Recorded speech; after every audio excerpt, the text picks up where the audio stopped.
Maayong hapon. Sa ebanghelyo karon, haskang libuga sa mga Hudiyo kay dili nila makita ang tanan nga gisulti ni Jesus. Mao nang ilang mga pangutana, asa ka padulong? Kinsa nang amahan, asa man na siya? Kay ang gigamit din ni Jesus ang labaw sa unsay makita sa mga mata, ang iyang huna-huna og kasing-kasing. Mao nang kampante siya nga bisan dili niya makita iyang amahan sa langit, proud siyang muingon, wala ko mag-inusara, wala ko pasagdi. Kay mas nabati niya ang presensya sa Dios, ginamit ang iyang huna-huna o kasing-kasing. Mao nang tinuod ning giingon sa akong paboritong libro, The Little Prince, kini bitong giingon nga, it is only with the heart that one can see clearly.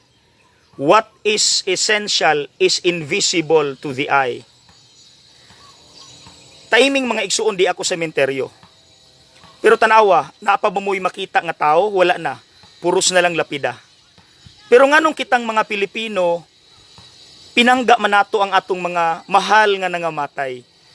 Tungod kay kadaanhin nato og pagpanagkot, mas mabati nato nga naa sila. Naggiya nato, nagampo para nato, naguban nato, bisan dili na nato sila makita sa atong mga mata.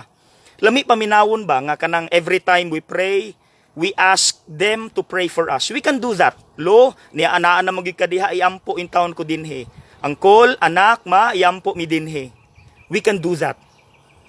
Tinuod gyud ning giingon mga igsoon. It is only with the heart that one can see clearly. What is essential is invisible to the eye. God bless.